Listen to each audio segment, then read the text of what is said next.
Coles. And we're two-thirds of Function, which is a company based in Bristol and Falmouth. The third guy is a guy called Adam Robertson. Yeah, he's in Falmouth. Does anyone here? Yeah, he does. He does. Yeah, Okay, so. all there. Yeah, we'll pretend Adam's here as well. Yeah. Well, forward. And well, just before getting into the company, what about your backgrounds, guys?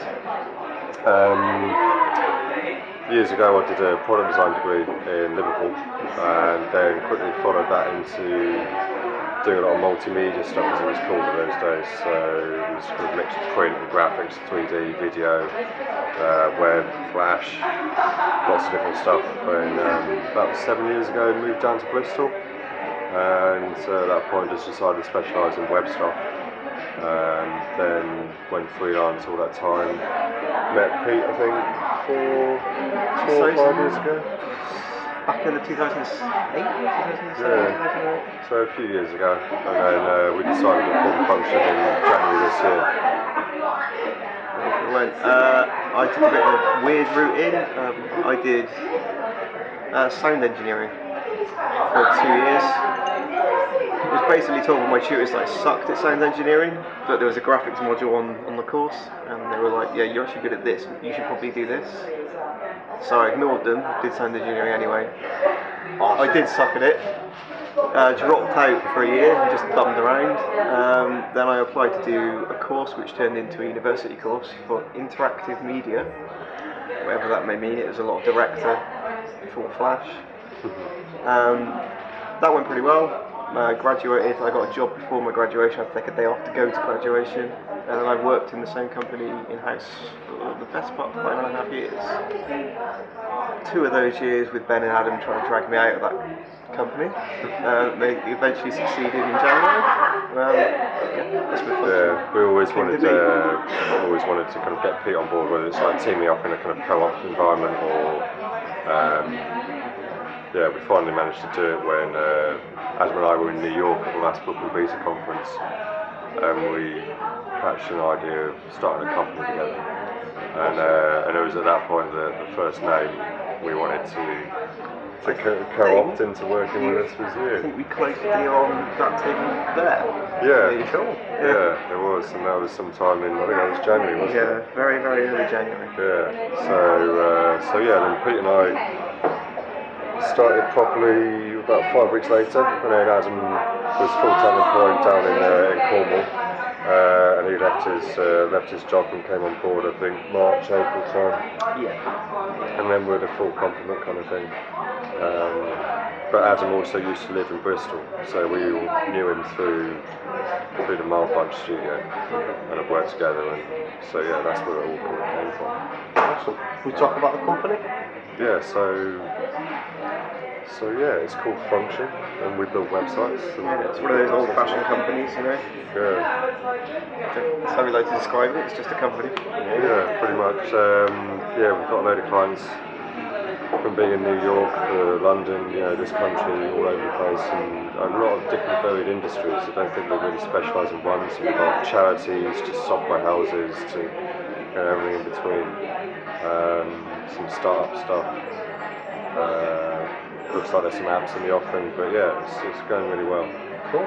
Yeah. And is your website? People can check you out?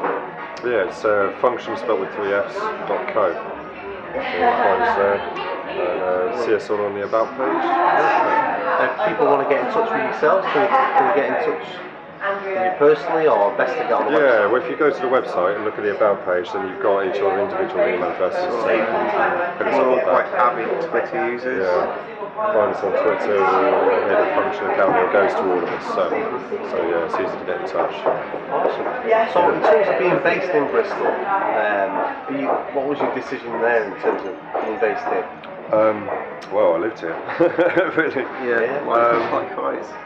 Yeah, I mean, I It lived... helps, I think, that there's a decent community here already, and a decent setup with X. Do you know what I mean? If you want to go to London or Manchester or Cornwall, straight up. Yeah, there's Really easy to get around. M4, M5, you know, you can get anywhere in an hour and a half. It's a good place to work, because you can leave work and you can leave the city in 15 minutes, you're in the countryside. It's a very relaxed city, it's very bohemian. but it's got a really good tech scene, and it's a very friendly tech scene as well. We've got a lot of friends who are freelancers. Technically we compete, but you know, it's never been an issue. It's always a lot of love involved, a lot of sharing. Well. You know, We didn't really want to go into the traditional agency style environment, I suppose. There's a good vibe in Bristol.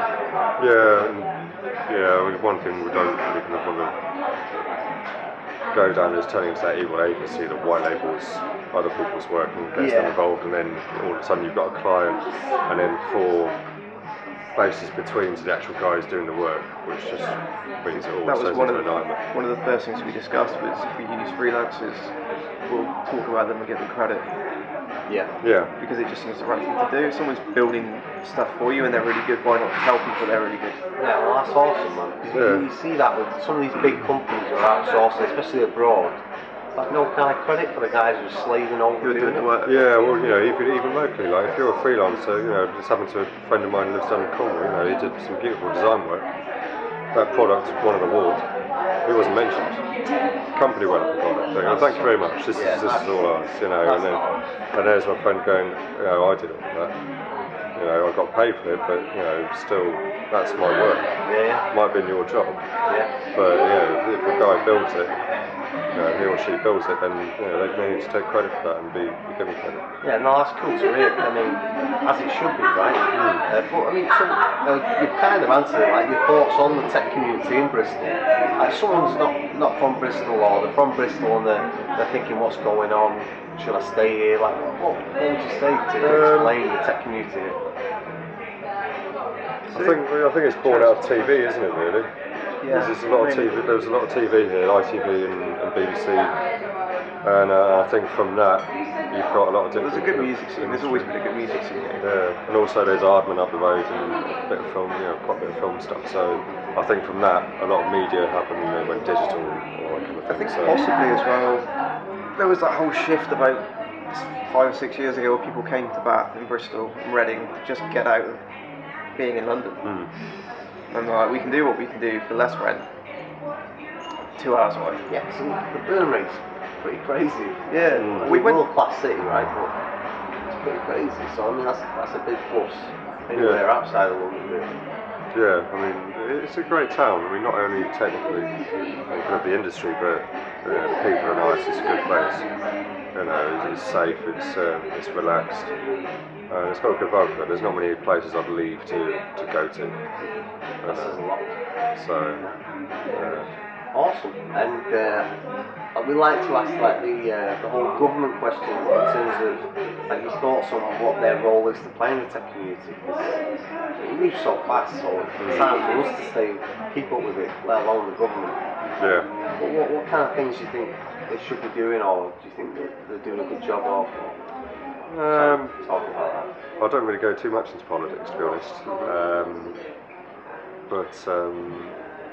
I think generally that question, because I kind of agree with you. I'm pragmatic in the approach that it does take them a long time to do anything, but that's the way that sort of industry works. Yeah. Well, if you look at education, we've got like, you know, when I was at uni, some of my mates were doing kind of multimedia design type of course, and a lot of the kids knew more about Flash or Director than the students, than the lecturers. Now, if you've got this situation where education can't keep up with what's going on, and how the industry is progressing, especially with web, because it's so fast, then I don't think a government's going to be able to either. You know, I think they can help with funding and that kind of thing. But in terms of being able to keep up with how fast it moves, I think they've just got to be prepared for the fact that it does move that fast. Yeah, I think kind of open technical decisions need to be made. Like, I was having a chat with my friend's a teacher in Bath, and he's an IT teacher, and they've opened up quite a lot in terms of they'll be teaching like Python next year. That's awesome. Just stuff like that, like little steps where they've just said, you know what, maybe we'll let the people who know what they're talking about decide the curriculum and then base it around. Yeah. You know, the larger scale. Yeah. Yes. I don't know about for you guys, but I just remember IT sucked at school. I'm too old, I didn't do IT. We didn't have I don't PCs, really we had remember much Archimedes about it or something. other than playing games when I wasn't meant to be. Yeah. That was about my IT lessons, I think. Yeah. This is a printer. Yeah, I know. I've got one at home. Thanks for that. Yeah. And guys, like your vision for the future with the company, what's your thoughts? Well, I don't know. We started it and we thought, well, this is going to be a hard year. We're going to have to try and find loads of work, and we'll be fighting tooth and nail and getting work. But it's gone really well. We've actually got a lot of work and interesting jobs as well, with a lot of different challenges in different industries and different clients. But it's now kind of like we're at a stage now where we need to kind of we've got help involved. We've got a couple of freelance people who are helping us out and that kind of thing. But whether it's taking on staff and that kind of thing, I'm quite reticent to do that so early because we've never done this before. Yeah. I've never had a company before. I've never dealt with staff or VAT or that kind of thing. So I think it's trying to grow it without compromising anything that you originally decided you wanted to do with it. Awesome. Yeah. Yeah, and also we never kind of set roles. I mean, the three of us have got overlapping skill sets, but in terms of what as it grows, we're going to find ourselves on more of a manager's schedule than a maker's schedule. So it'll be like organising stuff rather than building things. So it's how you adjust to that and how you can grow it but not grow it too fast, but then not leave yourself with like, hang on, we haven't got enough people to do all this kind of thing. So it's all up in the air. I mean, it's still a young thing. Absolutely. Yeah. So I mean, it's just open at the moment. I think it grows as it needs to. I mean, grow within its means. I don't know. I'm quite happy with the way things are going. Yeah. It's a nice little. I suppose it's quite a nice message if you're going to start a company. It's not actually that scary once you get going. Yeah. We both were really, really nervous about it. It's a big job, right? Like nobody's paying the bills on Friday. Like it's got to come from yourselves. Well, I think certainly for Pete and Adam, because you came from having a monthly wage kind of thing, was I've always been freelance, so it's kind of like it wasn't really that different. It's just like, wow, actually the bonus thing about it was is if you're freelance, you kind of sometimes you're not quite happy promoting yourself. It's quite a hard thing to do, like selling yourself. And I never found that comfortable. As soon as I got Adam and Pete on, it's kind of like, right, these guys are awesome, So I can say we are brilliant and I can sell it, I do the same with Sean, just kind of putting it forward and say, It's kind of it's like self-awareness thing, and but I think there's something to be said about just having a couple of people that gives you some sort of group support. Like, again, I haven't worked as a traditional freelancer. I did some work on my own for people. I just find people treat you a little bit better. Not in terms of like being nice to you, but in taking you a little bit more seriously when there's a couple of you coming in something. I guess the bigger you are, kind of like the credibility thing there. Kind of. I think it gets to a point. I mean, we don't ever want to turn into like a company that's got 100 people. Because at that stage you've got teams within teams, and it's just quite like a nice small company with a team. They're all put in the same direction. There's got a continuity to it. It doesn't get too big or too difficult to manage, and everyone can be on the same page. And we've already got 2 studios, so there's one here and there's one down in Cornwall. So I think the plan would be to grow them, get people in. We've already got a couple of freelancers helping us out. So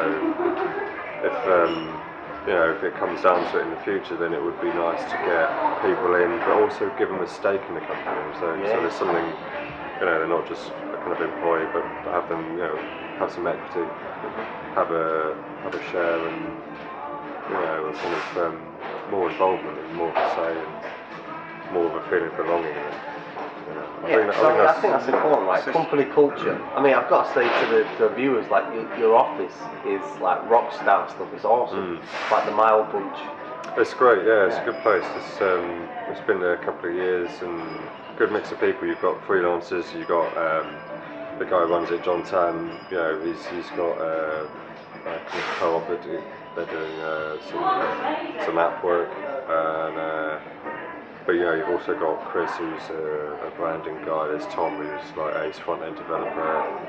Got a couple of hardcore devs in there, and then some more kind of like illustrator freelance types. And it's a good mix of people. And there's already kind of like guys teaming up and working on stuff. Like Robin's working with Steph on some projects, and Tom's working with Dan, and there's all these kind of cross-pollination going on. It's awesome.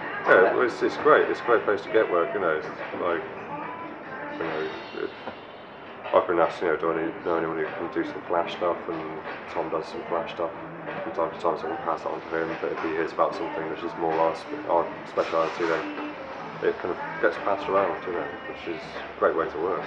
Awesome. Guys, I'd like to say thank you very much for your time. It's been a pleasure. No problem. Thank you. Thanks for having us. Nice one. Cheers. Thank you. Thanks very much.